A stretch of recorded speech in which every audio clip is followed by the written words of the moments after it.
কী ধরনের গভর্নমেন্টের দিক থেকে কী কী জিনিস করা হলে, খুবই জেনারেল প্রশ্ন, যে এই যে পেনিট্রেশন অফ এটা একেবারে আরেক ফার্দার ডিপার হতে পারে মেট্রো থেকে বেরিয়ে। আর একটা ফ্যাক্টর খুব কাজ করে যেটাকে বলে যে রুপি কস্ট, যেটা এই রুপি কস্টের অ্যাঙ্গেল থেকে যদি দেখা হয় লং টার্মে, এইটার কীভাবে অ্যাডভান্টেজ বলুন ডিসঅ্যাডভান্টেজ বলুন, কারণ কীভাবে ইনভেস্টাররা লাভবান হতে পারে বা ইনভেস্টারদের পার্সপেক্টিভটা কী হতে পারে। গোল্ডে যে জন্য আজকে আমাদের ভারতবর্ষ দেখে নিন, সেই গোল্ড 20-30 বছর ধরে যে ইনভেস্ট করে এসেছে সেই লাভবান, সেখানে তো তারা বিক্রি করার কথা বলেনি, যেহেতু রেগুলার গ্র্যাজুয়াল দেখেছি। তাহলে পজের তো কোনো প্রশ্ন নেই, যেখানে সে ইনভেস্ট করছে সেখানে সে এটা ডবল আপ ডবল টপও করতে পারে এবং মাঝে মাঝে কিছু লামসাম টাকাও ইনভেস্ট করতে পারে। কেন এরকম পরিস্থিতি ধরুন 2-3 বছরে একবার ঘটলো। আমাদের যদি মনে থাকে 2021-এ আমরা নিফটি করলাম 18,000 টপ একবার। সেই নিফটিটা যখন ইউক্রেন ওয়ার হলো তার 1.5 বছর বাদে গিয়ে 15,000 হলো।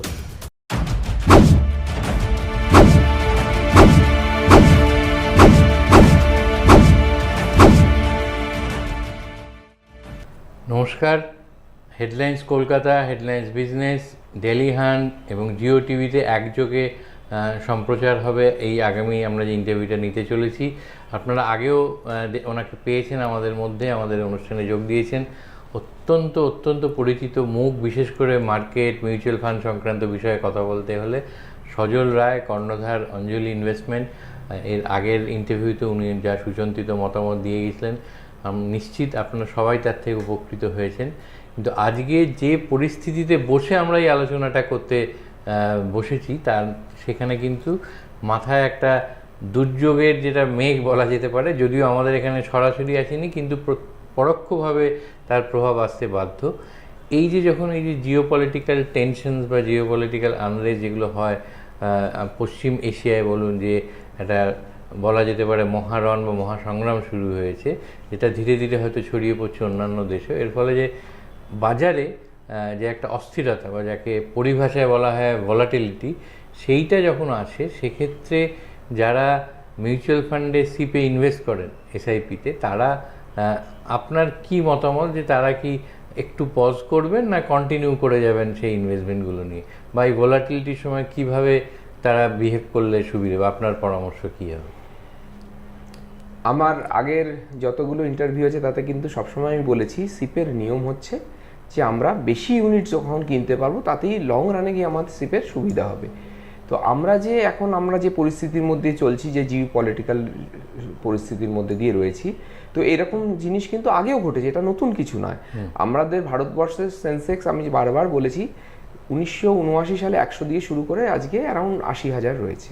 তো এর মধ্যে কিন্তু অনেক ঘটনা ঘটেছে। আমরা আলোচনা করছি ভারতের ইনভেস্টমেন্ট নিয়ে। একদম। তো এরকম ঘটনা অনেক আগে ঘটেছে। আমাদের ভারতের কত যুদ্ধ দেখেছি এবং বিদেশের যুদ্ধ দেখেছি। কিছু 4-5 বছর আগেই আমরা রাশিয়ান ইউক্রেন ওয়ারও দেখেছি 2021-এর অক্টোবর থেকে, যেটা এখনো চলছে কিন্তু। এবং এই নতুন যে ঘটনাটা ঘটেছে লাস্ট ধরুন 2 সপ্তাহ ধরে চলছে, সেটাও একটা নতুন জিনিস। এবং এই জিওপলিটিক্যাল রিস্কের সময় যখন মার্কেটে কোনো ঘটনা ঘটে তখন কিন্তু মার্কেট পড়ে এবং কারেকশন হয়, এবং এই কারেকশনের জন্য আমরা বলি every crisis creates an opportunity. যদিও এটা দুঃখজনক ঘটনা, বিদেশে যুদ্ধ হচ্ছে এবং অনেক ক্ষয়ক্ষতি হচ্ছে, কিন্তু যারা ইনভেস্ট করছে তারা কিন্তু সবসময় চায় যে তাদের ইউনিট যেটা পারচেস করছে সেটা যেন কমে হয়, এবং সেই জন্যই তারা সিপটা করছে। তাহলে পজের তো কোনো পরিস্থিতিই নেই, সেখানে আপনি কিন্তু সিপটাকে ডবল আপ টপ আপও করতে পারেন। মানে সেই সময় মানে আপনি যখন নিচে কোনো ইউনিট কিনবেন তখনই আপনি 5-10-15 বছর যে হরাইজনের জন্য আপনি করছেন তাতে আপনি লাভবান হবেন। তাহলে পজের তো কোনো প্রশ্ন নেই, যেখানে সে ইনভেস্ট করছে সেখানে সে এটা ডবল আপ ডবল টপও করতে পারে এবং মাঝে মাঝে কিছু লামসাম টাকাও ইনভেস্ট করতে পারে। কেন এরকম পরিস্থিতি ধরুন 2-3 বছরে একবার ঘটলো। আমাদের যদি মনে থাকে 2021-এ আমরা নিফটি করলাম 18,000 টপ একবার। সেই নিফটিটা যখন ইউক্রেন ওয়ার হলো তার 1.5 বছর বাদে গিয়ে 15,000 হলো। ইউক্রেন ওয়ার কিন্তু চলছে, কিন্তু 2023-এর মার্চের 15,000-এর নিফটি 2026-এর সেপ্টেম্বরে 26,000 চলে গেল। তাহলে ওই 1.5 বছর যখন খারাপ গেল, যারা ইনভেস্ট করেছিল তার আগের 2 বছর ধরে কি সেই বছর ধরে, তারা কিন্তু 26-এ কিন্তু অনেক লাভবান হলো এবং তাদের শিপ চলছে, it's a long term journey. তো সেই এখন যখন আবার মার্কেট, এবং আমরা আরেকটা কথা হচ্ছে আমাদের যে এই ঘটনাটা ঘটলো তখন ভারতবর্ষ কিন্তু লাস্ট 1.5 বছর একটা কারেকশনের মধ্যে দিয়ে চলেছে, প্রাইস কারেকশন এবং টাইম কারেকশনের মধ্যে দিয়ে। তো আমরা অলরেডি 5-7% টপ থেকে দাম পড়ে আছি। আপনি যদি দেখেন যেটা অন্য দেশে হয়েছে, কোরিয়া তাইওয়ানে যেভাবে মার্কেট 20% 15% পড়েছে, ভারতবর্ষ কিন্তু সেভাবে পড়েনি। তো সেই অনুযায়ী আপনি যে সুযোগটা পাচ্ছেন, এটাকে বলতে পারি সুবর্ণ সুযোগ। আজ থেকে 6 মাস 1 বছর 2 বছর বাদে, এর আগেও আমরা দেখেছি অনেকে হয়তো ঘটনা মনে থাকবে যুদ্ধ হয়েছিল, কিন্তু যখন প্রাইস উপরে যাবে, ইকোনমি যখন রিভাইভ করবে, হ্যাঁ এখন একটা শর্ট টার্ম ব্লিপ হয়েছে, তেলের দাম বেড়েছে, তো তেলের দাম বললে ইন্ডিয়ান ইকোনমিতে একটা হিট হয়, কিন্তু আপনার এই অপরচুনিটিটা যে কম দামে আপনি জিনিসটা কিনছেন, সেই সুযোগটা তো এখনই এসছে। তো আপনাকে এটা চালিয়ে যেতে হবে এবং নতুন করে এর উপর আরও ইনভেস্টমেন্ট করতে হবে, কারণ এই সুযোগ 2-3 বছরে মাঝে মাঝেই আসে। এই জন্যই বলেছে এভরি ক্রাইসিস এই ক্রিয়েটস অপরচুনিটি। আপনি যদি দেখেন যে 2 দিন আগে একটা মিন্ট পেপারে আপনার ওয়ারেন বুফে বলেছে, if there is a third war also you should buy shares. মানে যদি দেখুন পৃথিবী যদি ধ্বংস হয়ে যায় তাহলে এই আলোচনারও কোনো মূল্য থাকে না, কিন্তু যদি আমরা সব সার্ভাইভ, আমরা আজ থেকে 5 বছর আগে কোভিডও পার হয়ে এসেছি, অত বড় একটা ঘটনা আমরা পার করে এসেছি, আবার আমরা সব ঠিক হয়ে গেছিলাম। তো আমরা আশা করি নেক্সট 6 মাস 1-2 বছরের মধ্যে এই জিনিসটাও কাটিয়ে উঠবো। মার্কেটে তো ভোলাটিলিটি থাকবে, সেই জন্য আমি এই কথাটাও বলি যে market should be volatile, investor should never be volatile. অনেকে ভয় পাচ্ছে যারা নতুন ইনভেস্টার, যারা আজ থেকে 5-10 বছর আগে ইনভেস্ট করেছে, একটা শর্ট টার্ম লসের দিকে লোকে বেশি ফোকাস করে ফেলে। তো এটা তো জিনিসটা সেটাই যে short term pain, long term gain. Bank আর মিউচুয়াল ফান্ডের কি তফাৎ? ব্যাংক আপনাকে 7% দেবে, সবসময় 7 দেবে, সে কোনোদিন নেগেটিভ হবে না, কিন্তু মিউচুয়াল ফান্ড যেটা ব্যাংক প্লাস প্লাস আমরা বলি, 12%ই ধরে নিচ্ছি যখন দেবে 10-15-20 বছরে, সে তো ভোলাটাইল হবে। কোনো বছর 10 দেবে, কোনো বছর -10 দেবে, -20 দেবে, আবার +40 দেবে। কিন্তু ওই যে ডাউনের ইয়ার, সেই সময়টাই যদি আপনি না কেনেন, সেটা না ইনভেস্ট করতে পারেন, তাহলে কিন্তু লং রানে গিয়ে আপনার রিটার্ন সেরকম হবে না। ভিসাভিস যে ইনভেস্টার এই সময় বেশি করে ইনভেস্ট করবে।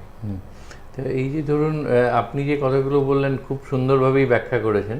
তার মানে একদিক থেকে দেখতে গেলে ভোলাটিলিটিটা মার্কেটের জন্য, মানে যারা ইনভেস্টার তাদের পার্সপেক্টিভ থেকে ভালো, কারণ একটা অপরচুনিটি এনে দিচ্ছে লং টার্মে গেন করার জন্য। আর একটা ফ্যাক্টর খুব কাজ করে, যেটাকে বলে যে রুপি কস্ট, যেটা সেই রুপি কস্টের অ্যাঙ্গেল থেকে যদি দেখা হয় লং টার্মে, এইটার কিভাবে অ্যাডভান্টেজ বলুন ডিসঅ্যাডভান্টেজ বলুন, কারণ কীভাবে ইনভেস্টাররা লাভবান হতে পারে বা ইনভেস্টারদের পার্সপেক্টিভটা কী হতে পারে? রুপি কস্ট অ্যাভারেজিং এর কথা করে বলছি, তো সিপের অঙ্কটাই হচ্ছে, ধরুন আপনি একটা জিনিস 17 টাকায় কিনছেন, তারপরে 16 টাকায়, 15 টাকায়, মাঝখানে আবার কিন্তু হয়তো আপনি 18, 19, 20তেও কিনেছেন, সেটা যখন আবার নিচে পড়ছে, তো আপনার রুপি কস্ট অ্যাভারেজিং এ কি হচ্ছে, আপনি ইউনিটস করছে, এই সময় এটাই অ্যাভারেজিং যখন আবার গিয়ে এটাই আপনি 28 কি 29-এ বিক্রি করবেন কি কখন আপনি দেখবেন, তখন কিন্তু আপনার প্রফিটটা অনেক বেশি দেখাবে। আরেকটা কিছু ওখানে অঙ্ক আছে, ধরুন এই যে আপনি বলছেন লোকে ইনভেস্ট করে, কিন্তু এটা আমাদের মাথায় রাখতে হবে দুভাবে, থোক লামসাম এবং এসআইপিতে। তো যখন আমি লামসাম ইনভেস্ট করছি তখন কিন্তু আমি দেখছি শর্ট টার্মে হয়তো ভ্যালুয়েশনটা মাইনাস হয়েছে, সিপও মাইনাস হয়, কিন্তু আবার যখন মার্কেট হতে লামসামটা পুরো একসাথে উঠতে হবে সেই নামে, কিন্তু সিপ কি হচ্ছে আপনার নিচে অ্যাভারেজিং করে ওর অ্যাভারেজ কস্ট প্রাইসটাকে কিন্তু নিচে নামিয়ে আসছে। তো দিস ইজ দ্য টাইম, আপনি যে কোনো জায়গায় লেখা পড়বেন, এবং এটা কিন্তু ফার্স্ট টাইম না, দিস হ্যাজ হ্যাপেন্ড। আমাদের মনে রাখতে হবে, আমরা যখন প্রথম দিকে মিউচুয়াল ফান্ড করতাম 2000 সালে, তখন আমাদের পাস্ট ট্র্যাক রেকর্ড বলতে কিছু ছিল না, তখন একজনই ছিল US 64 আমরা জানতাম মিউচুয়াল ফান্ড। আজকে কিন্তু দাঁড়িয়ে আমরা 25-30 বছরের ইতিহাস মিউচুয়াল ফান্ডের আমরা আমাদের ইনভেস্টারদের, ক্লায়েন্টদের দেখাতে পারি, তার ডাটা দেখাতে পারি যে ওইভাবে মার্কেট কখনো খারাপ পড়েছে, কখনো 2 বছর, কখনো 4 বছর, কখনো 1 বছর। রিসেন্ট ইনভেস্টার যারা মার্কেটে এসছে কোভিডের পরে, তারা কিন্তু কখনো 3, 4, 5 বছর দেখেনি খারাপ, যেটা আমরা 2000 সালে দেখেছি, 2008 থেকে 13 দেখেছি, মাঝখানে হয়তো 1 বছর উঠেছে, কিন্তু ওই সময় যারা ইনভেস্ট করেছে তারা কিন্তু খুবই লাভবান হয়েছে। তাহলে সেই জন্য আমাদের এই আলোচনাটা খুবই দরকারি হচ্ছে, যারা নতুন ইনভেস্টার, যারা এই লাস্ট 3-4 বছর এসছে। আমরা যখন 2021-এর ইনভেস্টারের আমরা পোর্টফোলিও দিচ্ছি, এই মার্কেট ডাউনেও তাদের এক্সআইআর কিন্তু ভালো রয়েছে, কিন্তু যারা 2023, 24-25-এ এসছে তাদের রিটার্ন হয়তো তারা খারাপ দেখছে, কিন্তু আমরা তো প্রথম দিনই বুঝিয়ে দিই যে এই জার্নিটা মিনিমাম 5-10-15-20 বছরের, এবং এর রিটার্নটা প্রথম 3 বছর নেগেটিভও থাকতে পারে। আমি এটাও বলেছি আগে, আমি এমনও দেখেছি কাউ প্রথম 3 বছরের রিটার্ন পজিটিভ, কখনো দেখেছি প্রথম 3 বছরের নেগেটিভ। কিন্তু এখানে একটা ম্যাথস আছে, mutual fund is there are different maths in mutual fund. প্রথম 3 বছর যার সিপ দেখা যাচ্ছে নেগেটিভ আর প্রথম 3 বছর যার পজিটিভ, 10 বছর বাদে গিয়ে দেখা গেছে দুজনের রিটার্ন যদি একই ফান্ডেও ইনভেস্ট করা হয়, প্রথম 3 বছর নেগেটিভ, তার রিটার্ন কিন্তু সবসময় বেশি হয়। আর এটা আমরা ডিফারেন্ট হরাইজনে শুরু করি, কেন? সে তখন বেশি ইউনিটস কিনেছে। প্রথম 3 বছর যদি কেউ পজিটিভ দেখে, সে রিটার্নটা পজিটিভ দেখছে, বাট ওর ইউনিটস কিন্তু বেশি আসছে না, তার মানে amount of investment and amount market ভ্যালুর যে ডিফারেন্স সেটা কম। কিন্তু যদি সে নেগেটিভ দেখছে, লং রানে গিয়ে দুটোর ডিফারেন্স কিন্তু বেড়ে যায়, সেখানে তার রিটার্নটা অনেক বেড়ে যায়। তো there is maths in mutual fund. যেমন একটা অঙ্ক আমি বোঝাচ্ছি, ম্যাথসের পেছনে is backed by a logic, sound logic, এবং দিস আর ডাটা ব্যাক। ধরুন আমি একটা এক্সাম্পল, এটা কেউ ভেবে দেখে না, ধরুন আপনি 2023-এ লামসাম ইনভেস্ট করেছেন একটা ফান্ডে, 2023-এই সেই ফান্ডেই আপনি এসআইপি করেছেন। আজকে আপনি যদি দেখেন 2023-এর লামসাম, আমরা তো বলি সিপ ভালো, 2023-এর ইনভেস্টমেন্টের market return is more than 2023-এর সিপ। কেন বলুন তো? এটা কেউ ভেবে দেখে না। 2023-এ ধরুন আপনি 16 টাকায় ঢুকেছিলেন, আমি অঙ্ক দিয়ে বোঝাচ্ছি, আজকে মার্কেট 28 গিয়ে এখন 24, তাহলে 16টা 24 প্রফিটে আছে একটা জিনিস। যে সিপ করেছে সে 16 থেকে শুরু করে কিনতে কিনতে 28 অব্দি তার ইউনিটস গেছিল, এখন আবার 20, তাহলে যেটা 27-28-এ কিনেছিল সেটা কিন্তু 24, তাই জন্য ওভারঅল রিটার্ন তার নেগেটিভ। কিন্তু যখন এটা 5-10 বছরে যাবে, এর রিটার্ন কিন্তু লামসামের থেকে বেশি হবে, তার জন্য আপনাকে সময়টা দিতে হবে। তার মানে there is maths in, nothing about fund manager, advisor, it is your goal, your long term return, আর আপনি কতদিন ধরে ইনভেস্ট করছেন। এবং এই যে ডাউনে, আপনি যে একটা 10 বছরের হরাইজনে কতগুলো বছর আপনি ডাউনে কিনেছেন, তার উপরেই কিন্তু আপনার 8-10 বছর বাদে গিয়ে অঙ্কটা দেখাবে যে আপনি কত রিটার্ন পেলে। আমরা কিন্তু সেইভাবে না, আমরা ভাবি ফান্ড ভালো ভেলো না, অ্যাডভাইজার কি আমায় ভালো ফান্ড দিল না, আমি কি বেরিয়ে যাব। কিন্তু প্রথম দিন থেকে যদি আপনি এই উপলব্ধি, এবং নিজেকে অ্যানালিসিস করতে হবে এই জিনিসগুলো, ফান্ড যে কীরকমভাবে রিটার্নটা হচ্ছে, কি অঙ্ক। So there is maths in mutual fund. একটা মানে যে কোনো ম্যানেজমেন্ট ইনস্টিটিউটে বলা হয় যে বড় বড় যেগুলো, তার সেখানে ওই প্রথমেই বলা হয় যে কী কী ভুলগুলো করবেন না, মানে ডোন্টসটাকে আগে পরিচিত করানো হয় স্টুডেন্টদের ক্ষেত্রে। আমি সেই নিয়মটা মেনেই বা সেই ফিলোসফি মেনে এবার আপনাকে জানতে চাইবো যে এই যখন ভোলাটিল, আপনি অনেকগুলোর উল্লেখ অলরেডি করেছেন, তাও specifically what are the most common mistakes যেটা ইনভেস্টাররা করে এই সময়, এবং যেটাকে অ্যাভয়েড করা উচিত, কিভাবে অ্যাভয়েড করা উচিত? দেখুন, প্রথম যে মিস্টেকটা ইনভেস্টার করে মিউচুয়াল ফান্ডে বলি, সেটা এই পরিপ্রেক্ষিত নয়, যেটা হচ্ছে রিসেন্সি বায়াস। লাস্ট কোন ফান্ডগুলো ভালো চলেছে সেইগুলোই করতে চায়, কিন্তু আমরা ডাটা দিয়ে আমার ইনভেস্টারদের দেখিয়েছি, সেভাবে এটা পাওয়া যায় যে লাস্ট 3 বছরের যে ভালো ফান্ড, সে হতে পারে পরের 3 বছর একদমই ল্যাগার্ড, তার অনেক উদাহরণ রয়েছে। আর গত 3 বছর যে ফান্ডটা হয়তো খারাপ করেছি, চলেনি, cycle, because there cycle change হয়, there will be cycle within cycles, বড় বড় ডিকেডিয়াল সাইকেলের মধ্যে ছোট ছোট সাইকেল হয়। কখনো কোনো ফান্ড ম্যানেজার চলে, কখনো গ্রোথ চলে, কখনো ভ্যালু চলে, কখনো মোমেন্টাম চলে। তো সেই জন্য গত 3-4 বছর যে ফান্ডটা ভালো করেছে, হতে পারে পরের 3 বছর সে ভালো করলো না। সেই জন্য আমাদের উচিত হচ্ছে যে ফান্ড হাউসের ফিলসফি ভালো, লং টার্ম রিটার্ন অ্যানালিসিস ভালো, সেইগুলো দেখেই আমরা ইনভেস্ট করি। তো প্রথম ভুল সেইখানে ইনভেস্টার করে রিসেন্সি বায়াসে করলো। কেন? তাতে কি হলো, এখানেও একটা অঙ্ক আছে, ধরুন যে ফান্ডটা সব থেকে ভালো চলছে, আপনি তাতে ইনভেস্ট শুরু করলে, লামসাম হল কি এসআইপির মাধ্যমে হলো, ফান্ডটা যখন কারেকশন হয়, তারও তো একটা ব্যাড ফেজ আসবে, তখন তার ফলটা বেশি হয়, রাদার দেন যে ফান্ডটা মাঝখানে রয়েছে অনেক 20-30টা ফান্ডে, তার ফলটা কিন্তু কম হয়। এখানেও কিন্তু ম্যাথস আছে। তো সেই জন্য সেই হচ্ছে প্রথম ভুল। তারপরে যখন মার্কেট এই ঘটনা কিছু ঘটে, জিও পলিটিক্যাল ইস্যুস হয়, তখন শর্ট টার্ম, এটা এখন বলে না, এটা কেন আরও অনেক হয়, ইলেকশন, আমরা শর্ট টার্ম নয়েজের দিকে করি। সেই জন্য বলে always when you are investing in the long term in equity market, you should always cut the noises. আরেকটা হচ্ছে আপনার, দেখুন আমি একটা ভালোভাবে বলতে পারি, আমরা হচ্ছি ফাইন্যান্সিয়াল ডক্টরস। অনেকে ইনভেস্টারদের আমরা দেখেছি, মানে আমার থ্রুদিন অনেকে, যে তারা তার বন্ধুদের, তার কি নলেজ আছে, সে তো ডক্টর না এই লাইনে, তার নলেজ নিয়ে সে সেইটা করতে চাইলো। এমনও দেখেছি আমার, কেন I can give you many anecdotal events. আমি আমার ক্লায়েন্টদের এত ফোলিও আজ 18 বছর ধরে দেখেছি, ডাক্তার আর কোয়াক ডাক্তারদের। এবার হচ্ছে কি, এমনও দেখেছি, আপনাকে নাম নেব না, আমার একজন ইনভেস্টার আছে, সেই ইয়ং একটা সে শুরু করলো 5-6 বছর বাদে, মানে এইসব এক্সাম্পলগুলো দিতে হয়। তারপর হঠাৎ একদিন বললো যে আঙ্কেল আমি কি কিছু দিনের জন্য সিপটা পজ করবো। এটা 1-1.5 বছর আগের ঘটনা, যুদ্ধের কোনো পরিস্থিতি। আমি বললাম কেন? বললো না মার্কেট এখন খারাপ, তাই জন্য আমার যে নতুন বস এসছে সে, আমি বললো তুমি সিপ করো, আলোচনা হলো। বললো এই যে 7-8 মাস খারাপ যাচ্ছে সেই সময় তুমি সিপটা বন্ধ করো, মার্কেট ভালো হলে সিপটা ভালো। তো এই যদি ইনভেস্টার হয়, ও আমার হ্যান্ড হোল্ডিং, আমি ওকে বোঝালাম যে সিপ অঙ্ক, আমি যেটা আমার ইনভেস্টার দিয়ে থাকি যে অঙ্কগুলো দেখো যে নিচে নিচে ইউনিটস কিনবো, তাহলে সে বুঝলো। তো সব ইনভেস্টারও তো you should have a proper, whoever it may, you should have a proper advisor, you should understand, আপনাকে পড়তে হবে, নলেজ নিতে হবে। তো এই যে খারাপ টাইমে ইনভেস্ট করতে হবে, তো সেইটাই তো আসল সময়। এটা যেমন আমি শিখেছি, যখন খারাপ সময় যায় 1-1.5 বছর, তখন সিপটাকে ডবল আপ করা, যদি সেই পরিস্থিতি থাকে সে ডবল করতে পারে। তো cut the নয়েসেস, stay focus, stay discipline. যে জন্য আমরা প্রথম দিন do the brain storming the first day, যে আমি কতটা করব, কেন করব, কতদিনের জন্য। শর্ট টার্ম মানে আমি রাখবো না। এখানে যে এমন ইনভেস্টমেন্ট যেটা যে কোনো দিন তোলা যায়, কারণ অনেক লোক কি জানে না, নিজের একটা গোল থাকলেও গোল চেঞ্জেস, অনেক কিছু রিকোয়ারমেন্ট আগে হতে পারে। তো টাকা তো এখানে কোনো রিডেমশনের কোনো প্রবলেম নেই, যে কোনো দিন সে তুলতে পারে, কিন্তু তার হরাইজন থাকবে লং টার্ম। নয়েজ কাট করবে, যখন মার্কেট পড়বে তখন সে বিচলিত হবে না।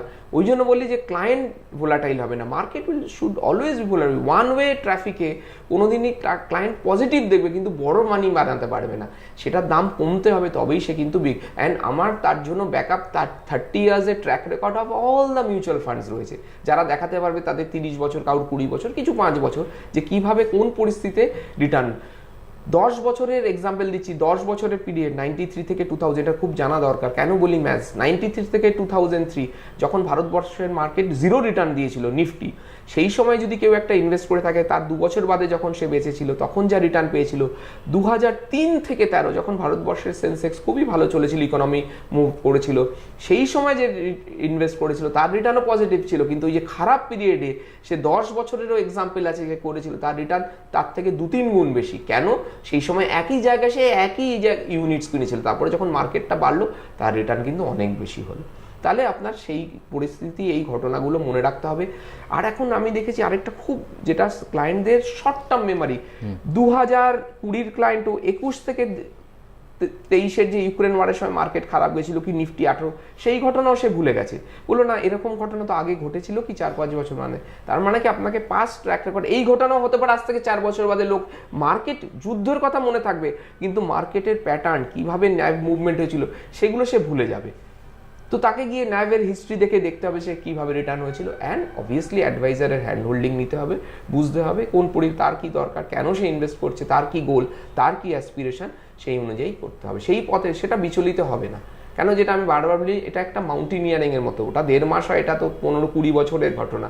সে টপে ওঠার মধ্যে যে ঝড় ঝঞ্ঝা, আমরা জাস্ট থিঙ্ক, কিন্তু ফাইনালি যখন গিয়ে সে ওখানে, যে দেশেরই হোক, যে পতাকাটা লাগে, সেই আনন্দটা কিন্তু ওই 1.5 মাসের সেই ওই যে জার্নি, যে কত রকম বিপদের খানাকুল, একদম লাইফের সঙ্গে সেই জিনিসটাই স্টক মার্কেটেও কিন্তু ভাবতে হবে। তো will be passing through that phase and it will come again, আবার ঘটবে। কিন্তু মার্কেট এখান থেকে অনেক উপরে যাবে, আবার নিচে আসবে, আমরা আবার ভুলে যাব, কিন্তু আবার বলবো যে আবার কি সিপ বন্ধ করবো, আমরা কি রিডিম করবো, আবার করবো। তো this is a journey and it will go on for next 20 years. আমাদের মনে রাখতে হবে আসছে 5, 10, 15 বছর কিন্তু আরো ভোলাটাইল, কারণ জিও পলিটিক্যাল যে জিনিসটা, এটা থেমে গেলেও ফিরে আসবেই অন্য জায়গায়, এখন অনেক। হ্যাঁ, তো এই জিনিসগুলো অনেকভাবে ঘটতে পারে। তো we should B always prepared.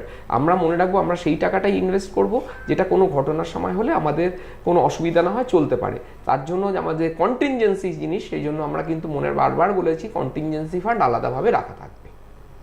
এই যে আপনি ডোন্টসগুলো এক্সপ্লেন করলেন, যেমন কাট দ্য নয়েজ বলুন, স্টে ফোকাস, স্টে ইনভেস্টেড, এছাড়াও কোনো বিশেষ ধরনের মিউচুয়াল ফান্ড বা ফান্ডের কথা আপনি বলবেন, যে অনেক ধরনের তো ফান্ডে, কোন টাইপ অফ ফান্ডে ইনভেস্ট করা ভালো?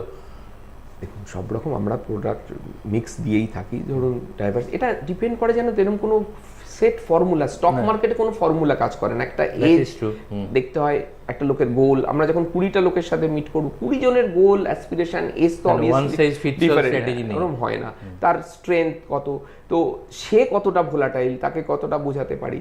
তো যখন সে ইনভেস্ট করে, যে প্রশ্ন আপনি করলেন, তো সেই অনুযায়ী গোল অনুযায়ী রাখবে। তো ডিফারেন্ট ফান্ডের মধ্যে flexi cap, multi cap, mid cap, এখন সেবি সিম্পল ক্যাটাগরাইজেশন করেছে যাতে কেউ বুঝতে, লেম্যানের বুঝতে অসুবিধা না হয়।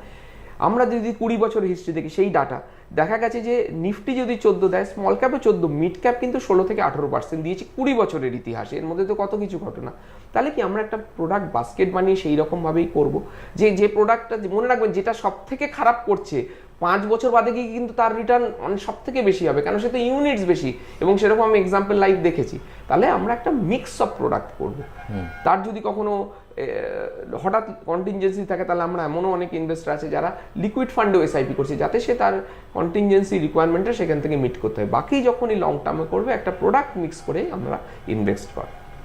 একটু জেনারেল ইয়েতে করি, কয়েক মাস ধরে বা আরও স্পেসিফিক্যালি বলতে গেলে গত মাসে বোধহয় যেটা ইকুইটি মিউচুয়াল ফান্ড, তাতে ফ্লোটা একটু বেড়েছে, একটা সার্জ দেখা যাচ্ছে। এইটা কেন, এবং is this trend going to stay, আর বা কি আপনি কীভাবে দেখতে পাবেন? আচ্ছা, এটা তো আমরা জানি বাই দ্য ডিপস, এই কথাটা এখন স্টক মার্কেটে মিউচুয়াল ফান্ডে সবাই জানে যে মার্কেট পড়লে লোকে ইনভেস্ট করতে চাইছে, কেন লোকেরা সাহসী হয়েছে।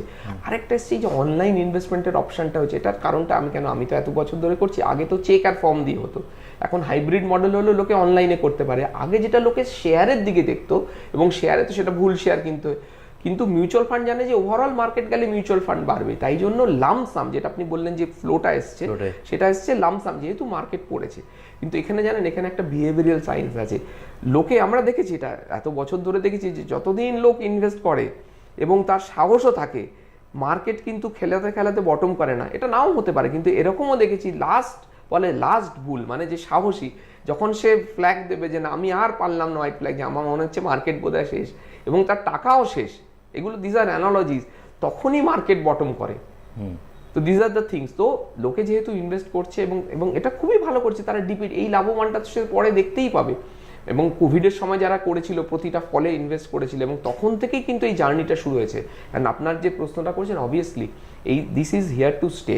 কখনো হয়তো ডিফারেন্ট হবে, কারণ সিপ বুক যেটা আমরা 3600 থেকে আজকে 31,000 দেখছি কত 7-8 বছরে, তো এটা তো অরিজিনাল ফিগার্স, এবং লামসামও করছে। তো লোকে বুঝে গেছে যে দেখুন, মুভমেন্ট টু ফিনান্সিয়াল ইনভেস্টমেন্টস, তো এটা তো একটা জার্নি শুরু হয়েছে 2020 থেকে, সেটা ইট ইজ আ ডিকেডিয়াল জার্নি, এটা চলবে, ইটস আ লং, এটা এখন সামনে লং রান হয়ে আছে। কখনো চেঞ্জ হবে, কোনো মাসে বেশি হবে, তো এই ফ্লোটা কিন্তু আসবে। As an we grow, economy grow করবে, লোকের ইনভেস্টেবল সারপ্লাস, কেন এখানে তো ইনভেস্টেবল সারপ্লাসটাই আমরা করি, বাড়বে, তো দিস উইল কাম। অনেকে বুঝবে, যে অনেকে মিস করবে, তারা পরের বারে পার্টিসিপেট করবে। কিছু লোক থাকবে কমন, যারা দুটোতেই ভোলাটাইল থাকবে, যতই আপনাকে বোঝান তারা করবে, কেন তাদের রিস্ক অ্যাপিটাইটটা হয়তো কম আছে। কিন্তু this is here to stay, এবং যারা এই সময় ইনভেস্ট করবে, একদিন সব কিছুই পাস হয়ে যাবে, এভরিথিং উইল পাস, তখন কিন্তু তারা বেশি লাভবান হবে। ইটস নট এ বাবল, যেটা আপনি বলতে চাইছেন, থাকবে, এবং থাকলে তার সুযোগ সুবিধাটা নেওয়া যাবে। হ্যাঁ, এবং হবে। দেখুন, আমরা কোভিডেও দেখেছি, তার আগে থেকেই তো সিপ বুক শুরু হয়েছিল, তার আগে থেকেই লোকে ইনভেস্ট করছিল। আবারও একটা কারেকশন হতে পারে, এর থেকে হয়তো বড় কারেকশন হলো, তখন যুদ্ধ নেই কি, কিংবা আমরা এমন দেখলাম মার্কেট প্রচণ্ড উঠলো, আবার পড়ে গেল, এবং লোকেরা যারা রিটার্ন পেয়ে যাবে তারা তো বুঝে যাবে যে, এবং এই নলেজ, এই যে মিডিয়া আপনারা করছেন, আগে কোথায় ছিল? তো 20 বছর আগে তো ছিল না এই প্রচারটা এবং এই অঙ্কটা, এবং যেটা রিকোয়ারমেন্ট হচ্ছে 30 বছরে সেই ইতিহাস দেখতে পাচ্ছে যে না, এরকম করলে ভালো হবে। তাই জন্য যত ইন্ডিয়া গ্রো করবে ততই আসবে, কখনো ফ্লোটা একটু বাড়বে কমবে, but he is here to stay. এবং আমাদের যে, আপনারা তো এই ফিগারটা জানেন, এফআইএসরা যে লাস্ট 3-4 বছর ধরে এত বিক্রি করেছে, তার সত্ত্বেও আমরা ডিআইজরা এত তার বদলে ইনভেস্ট করেছি বলেই মার্কেটটা সাপোর্ট আছে এবং অত বড় কারেকশন হয়নি। কিন্তু সেটা নট নেসেসারি যে সেটা হবে না। মার্কেট যদি কারেক্ট হওয়ার থাকে, কেউ আছে তখন পড়বেই। তো that will happen, that will again happen. This is a journey, এটা আজকের না, এটাই আমি বোঝাতে, যেটা নতুন কিছু না, এটা 1979 সাল থেকে চলে এসছে এবং পৃথিবীময় এটা প্রচুর বছর চলেছে। কিন্তু ভারতবর্ষ নেক্সট 10-15-20 বছর আমার মনে হয় একটা গোল্ডেন পিরিয়ডের মধ্যে দিয়ে যাবে। তাতে আপস অ্যান্ড ডাউন থাকবে, ইকোনমি খারাপ হবে, তেলের দাম বাড়বে কমবে। This has happened, it is nothing new, it has happened in the past. Different ওয়েতে আসছে, cycles will be different, fund managers will be different, investors will, but mutual fund যেটা জার্নি আজ 30 বছর ধরে শুরু করে 10 টাকাটা আজকে 4000, তার মধ্যে তো কত লোক ছিল, বেরিয়ে গেছে, ফান্ড ম্যানেজার চেঞ্জ হয়েছে, but the cycle goes and on and on and on. এই অ্যামিজ অল দিস পজিটিভিটি, একটা কথা আপনাকে না জিজ্ঞেস করে পাচ্ছি না, যে আপনি কি বলবেন যে কি ধরনের স্ট্র্যাটেজিস বা কি ধরনের গভর্নমেন্টের দিক থেকে কি কি জিনিস করা হলে, খুবই জেনারেল প্রশ্ন, যে এই যে পেনিট্রেশন অফ এই এটা একেবারে আরেক ফার্দার ডিপার হতে পারে, মেট্রো থেকে বেরিয়ে নন মেট্রো যেটা হয়তো শুরু হয়েছে, আরও বেশি করে কিভাবে ইনভেস্টারদের এই পেনিট্রেশনটা হতে পারে, টিয়ার 2, টিয়ার 3, টিয়ার 4 যেগুলো সিটিজ উইচ আর কামিং আপ, এটা কি হতে পারে, what are the steps that need to be taken? এটার একটাই প্রসেস আছে যেটা লাস্ট 5 বছর চলছে, মিডিয়ার প্রচার এবং এটার ব্যাপার সিম্পলিফিকেশন অফ কেওয়াইসি। আপনারা জানেন কেওয়াইসি তো এখনও ভারতবর্ষে একটা, যেখানে প্রতিটা ইনভেস্টমেন্ট ইনস্ট্রুমেন্টের জন্য আলাদা আলাদা কেওয়াইসি আমাদের করতে হয় এবং সেটার কেওয়াইসি তো, কিন্তু আমরা we are very very regulated, মানে মানে একটা আমরা এমসির বিজনেস যেগুলো রয়েছে, তো এটার গভর্নমেন্টের তরফ থেকে তো এই প্রচারটা চলছেই। এবং আপনাদের, এবং আপনি অ্যাড দেখবেন, আপনি ওয়ার্ল্ড কাপেই দেখেছেন যে অনেক ইনভেস্টর তখন বলছে, আমি মজা করে, যে তোমার হয়ে প্রচার তো রোহিত শর্মাই করেছে, ইউ হ্যাভ সিন। তো এর থেকে বড় যে মিউচুয়াল ফান্ড সেই হ্যাঁ, তো এই প্রচার তো লাস্ট 4-5 বছর ধরে চলছে। এই প্রচার যখন হচ্ছে, লোকে বুঝছে, লোকে জানছে, আমি তো সেটা বুঝতে পারছি অ্যাওয়ারনেস, এবং টায়ার 2 টায়ার 1 সিটিতে গ্রোথ মারাত্মক আছে। কিন্তু এই প্রসেস সিম্পলিফিকেশন অফ কেওয়াইসি যেটা খুব দরকার, এবং রেগুলেটরি ফ্রেমওয়ার্কের মধ্যে থেকেই আমাদের, we can't fight a regulator, তারা যে রেগুলেশন আমাদের করতে, আমাদের তার মধ্যে দিয়েই করতে হবে। কেন, এটা তো আমরা ইনভেস্টারদের জন্যই করছি। হ্যাঁ, ইনভেস্টার অ্যাওয়ারনেস আরও প্রোগ্রাম যেগুলো আমি করে থাকি, অনেকেই করে থাকে, সেই ওগুলো অনেক বাড়াতে হবে এবং প্রচার হবে। তো দিস ইজ দ্য ওয়ে। কিন্তু ইনভেস্টারকে নিজেকে বুঝতে হবে তার জন্য কোনটা ভালো, সে কেন ইনভেস্ট করছে, শর্ট টার্ম মানির জন্য না। স্টক মার্কেটে আমরা আগেও লিখেছি লোকে হাত পুড়িয়েছে, তো this is for a long হল। মানে আমরা যখন করবো, যেমন ব্যাংক ফিক্সড ডিপোজিট করি, পিপিএফ করি, আমরা তো রোজ গিয়ে প্রশ্ন করি না পিপিএফ এর টাকা 15 বছর, 20 বছর, 25 বছর। একটা যখন আমরা বাসস্থান কিনি, বাড়ি কিনি, ফ্ল্যাটেও কত লোক ইনভেস্ট করে, গোল্ডে, যে জন্য আজকে আমাদের ভারতবর্ষ দেখেছেন সেই গোল্ড 20-30 বছর ধরে যে ইনভেস্ট করে এসছে সেই লাভবান, সেখানে তো তারা বিক্রি করার কথা ভাবেনি, যেহেতু রেগুলার গ্র্যাজুয়াল দেখেছি। ইকুইটির ভোলাটিলিটিটা যেহেতু বেশি, যেটা ব্যাংক, পিপিএফ, পোস্ট অফিস কিংবা গোল্ডে সে দেখে না, সেই জন্যই সে বিচলিত হয় এবং নানা রকম আলোচনা করে কি করবে, that is the thing. But we have a past track record of 30-40 years. Mutual fund we have of the stock market, and for the mutual fund we have a track record of 20-25 years, 2095-30 years also. So and this should go on within the regulatory framework. এই যে ধরুন আর একটা কথা, মানে আমরা আলোচনার একেবারে শেষ দিকে চলে এসেছি, টাইম অলরেডি পেরিয়ে গেছে, কিন্তু একটা না জিজ্ঞেস করে পাচ্ছি না, long term capital gain tax, এইটার যে চেঞ্জেস অনেক সময় দেখা যায়, সেইটা কিভাবে, হাউ ডাজ ইট অ্যাফেক্ট, মানে বা এটা নিয়ে কি করা যেতে পারে? এবার এখানে আমি একটা কথা বলি, এটা আমরা তো ট্যাক্সের আওতার বাইরে না, তবু তো 12.5%, আমি তো ডাটা দিয়েছি ইনভেস্টারদের, আমাদের দেশের টু বি কোয়াইট অনেস্ট সব থেকে কম, বিদেশে নাম নিচ্ছেন 24, 25, 45ও রয়েছে। আমাকে একটা কথা বলুন, এর মধ্যে অঙ্ক, আপনি 7%-এ 30% ট্যাক্স দেন, সিম্পলি আমাকে বোঝান।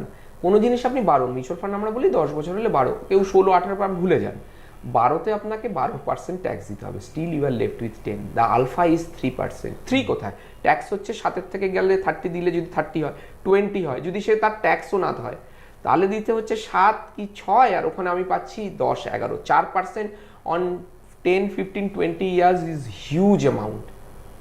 আপনি এমনি কোনো ক্যালকুলেটারে ফেলে দেখবেন যে 3-4% ডিফারেন্স কোনো একটা অ্যামাউন্টে 15-20 বছরে কতটা ডিফারেন্স হয়। তো we should be happy with in, সেই স্বনামধন্য রাকেশ ঝুনঝুনওয়ালা বলেছিলে যে মানে আমরা যদি 12% পাই we should be king, and 15% পেলে উই শুড বি এম্পারার। তো এইগুলো আমাদের মাথায় রাখতে হবে। তো ট্যাক্স তো আমাদের লাইফে দেখুন, কারেক্ট, এই কথা আমি ক্লায়েন্টদের বলি, market correction and tax is inevitable, they will stay for next 10, 15, 20 years, but we should continue our journey with those things.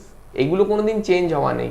Tax 12.5 কমতে পারে, বাড়তেও পারে, we should B always mentally prepared. কারণ এখনকার ক্যাপিটাল গেন্স না, আমি যেদিন বিক্রি করব সেদিন ভারতবর্ষের ক্যাপিটাল গেন্সের কি আছে। আমি যদি 13% পাই, তাতে যদি আমি 20%ও দিই, we should be honest, we should be happy rather than getting 7% in bank where somebody pays 30%. এটা তো অঙ্ক। আপনি ক্যালকুলেটারে ফেলে দেখবেন, সিপ ক্যালকুলেটর হয় আজকাল, যে 4% ডিফারেন্স হলে কোনো একটা ইনভেস্টমেন্টে, সেটা ব্যাংক মিউচুয়াল ফান্ড বলে যান, যে আমাকে কেউ 7-6 দিচ্ছে আর আমাকে কেউ 10-12 দিচ্ছে, দুটোর ডিফারেন্স কত হয় 20 বছরে? অনেকখানি। একটার কোনো ভোলাটিলিটি নেই, স্ট্রেট দেবে, কিন্তু একজন ভোলাটাইল হলেও আপনাকে লং টার্মে দেবে। 7% দেশের interest rate, 7% inflation tax, we are paying back to the society. We are nil. আমরা মনে হচ্ছে ব্যাংকে এফডি করলে, কিছু ব্যাংকে থাকবে, আমি সেটা বলছি না, ডিফারেন্সটা বোঝানোর চেষ্টা করছি, যে আমরা 7 পেয়ে 7 দেশের ইনফ্লেশন, গভর্নমেন্টের রেট 7, আমাদের লাইভলিহুডের সেটা 10-11, এবং আমি আগের আমার ইন্টারভিউতে বলেছি যে ইনফ্লেশন কিন্তু নেক্সট 10-20 বছর মারাত্মকভাবে পৃথিবীময় আসবে, এবং সেটা তো বুঝতেই পারছেন যুদ্ধে, সেটা আমি 3-4 বছর আগে ধরে বলছি। বিকজ উইল বি না had trajectory of inflation, interest রেটও বাড়বে, কিন্তু ইনফ্লেশনের জন্য we have to beat inflation, তার জন্য we have to be putting money in equity. আপনারা এতক্ষণ শুনছিলেন অঞ্জলি ইনভেস্টমেন্টের কর্ণধার সজল রায়। প্রতিবারের মতোই একেবারে বলা যেতে পারে বাজার শাস্ত্রটাকে প্রায় কাব্যিক ধাঁচে এত অসাধারণভাবে সাবলীল বাংলায় কাব্যিক ধাঁচে ব্যাখ্যা করেছেন। মূলত উনি যেটা বলতে চেয়েছেন, যেটা আমি জাস্ট রিপিট করে দিচ্ছি, রিপিটেশনের একটা রিস্ক থাকা সত্ত্বেও উনি যেটা বলতে চেয়েছেন যে অযথা বিচলিত হওয়ার কিছু নেই, যেটা হচ্ছে সেটা নাথিং নিউ, এটা হওয়ার ছিল, হতে পারে, ভবিষ্যতেও হবে, অতীতেও হয়েছে। কাজেই সেই সমস্ত পরিস্থিতিতে যেটা নয়েজ, সেই নয়েজটাকে cut the noise, stay focus, stay invested, এবং রিস্ক হেজিংয়ের একটা উনি কথা বলেছেন যে বিভিন্ন টাইপ অফ ফান্ড সেখানে যদি আমরা অ্যালোকেট করি তাহলে একটা অটোমেটিক প্রসেসেই ঝুঁকিটা একটু মিটিগেটেড হয়ে যায়, ঝুঁকিটা হেজিং যাকে বলে সেরকম সেইগুলো হয়ে যায়। তো এইগুলো আপনারা শুনলেন একেবারে একজন স্বনামধন্য বিশেষজ্ঞের কাছে। এগুলো আপনারা মাথায় রাখুন, কারণ আমরাও চাই যেটা সমৃদ্ধির পথ, সেই সমৃদ্ধির পথে আপনারাও এগিয়ে চলুন। আমরা পরবর্তী কোনো ইয়েতে আবার সজলবাবুকে পাবো, তখন আবার ওনার বিশেষজ্ঞের মতামত নেবো। কিন্তু আজকে আমাদের সঙ্গে যোগ দেওয়ার জন্যে এবং এই মুহূর্তে দাঁড়িয়ে সবচেয়ে সুচিন্তিত মতামত বাজার সম্পর্কে, মিউচুয়াল ফান্ড সম্পর্কে, ফান্ডস ইন জেনারেল সম্পর্কে দেওয়ার জন্যে অসংখ্য অসংখ্য ধন্যবাদ। অসংখ্য ধন্যবাদ। Ma, there's this new Bengali matrimonial website, BABandhan.in. It's safe, verified, and just for us. Really? देर न करें, आज ही रजिस्टर करें।